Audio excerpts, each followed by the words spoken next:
Price Lord. இயேசு கிறிஸ்துவின் நாமத்தினாலே அனைவருக்கும் என் அன்பின் வாழ்த்துக்களை தெரிவித்துக் கொள்கிறேன். இன்னைக்கு நம்ம என்ன காரியத்தை குறித்து நம்ம பார்க்க போறோம்னு பார்த்தீங்கன்னா, இயேசு கிறிஸ்து லூக்கா 16:13 சொல்லப்பட்ட பிரகாரமா எந்த ஒரு மனுஷனும் 2 எஜமானுக்கு ஊழியம் செய்ய உங்களால் கூடாது என்று வேத வசனம் சொல்லுகிறது. எந்த 2 எஜமானம் பார்த்தோம்னா, ஒன்று வந்து தேவனுக்கும், மற்றொன்று உலக பொருளுக்கும் நீங்க ஊழியம் செய்ய உங்களால கூடாது அப்படின்னு சொல்லியிருக்கு. என்ன காரணம்னா, நம்ம இந்த உலக பொருளான உலக ஐஸ்வர்யத்துக்காகவும் உலக பணத்துக்காகவும் இல்லைன்னா உலகத்தோட ஜுவல்ஸுக்காகவும் உங்களோட நோக்கங்கள் இருக்குதுன்னா, உங்களோட ஆசைகள் இருக்குதுன்னா, ஒருபோதும் நீங்க கர்த்தருடைய நோக்கத்தை உங்களால நிறைவேற்ற முடியாது. சரிங்களா? இந்த உலக ஆசைகள், உலக ஸ்நேகம், இந்த பணம் நம்ம என்ன பண்ணோம்னா, நம்ம திங்க் ஆஃப் மைண்ட் எப்படி இருக்கும்னா, அந்த பணத்தை சார்ந்தே இருக்கும்.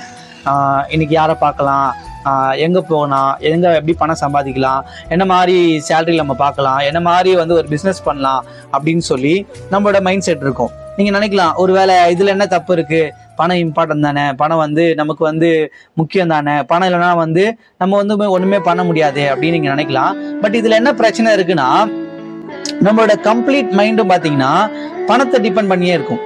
சரிங்களா?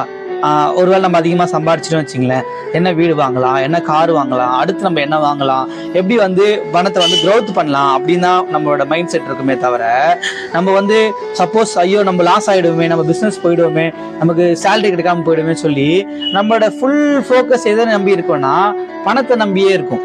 ஓகேங்களா? இதனால பார்த்தீங்கன்னா நம்மளுக்கு கர்த்தர் மேல நம்பிக்கை வராது. ஆனா வேதவசனம் என்ன சொல்லுது, எரேமியா 17:17 சொல்லுது, கர்த்தர் மேல் நம்பிக்கையை வைத்து கர்த்தரையே நம்பிக்கையாய் கொண்டிருக்கிற மனுஷன் பாக்கியவான். என்னன்னா, நம்ம எப்போ நம்ம கர்த்தர் மேல நம்பிக்கை வைக்கிறோமோ, அப்போது நம்ம கிட்ட இருந்து சம்பளம் வரனாலும் சரி, பணம் வரனாலும் சரி, நம்ம கையில எதுவுமே வரனாலும் சரி, கர்த்தர் நம்மளை போஷிப்பார்ன்ற விசுவாசம் நமக்கு அதிகமா இருக்கும். அந்த விசுவாசத்தின் பலனை நம்ம அனுதினமும் நம்ம ரசிக்க முடியும். கொஞ்சம் திரும்பி பாருங்க, நம்ம இந்நாளில் நம்ம ஜீவனோட இருக்கிறது பார்த்தீங்கன்னா, நம்ம பணமோ, நம்மளோட பொருளோ, நம்மளோட ஆஸ்தியோ அந்தஸ்தோ கிடையாது, கர்த்தருடைய கிருபை மாத்திரம்தான்.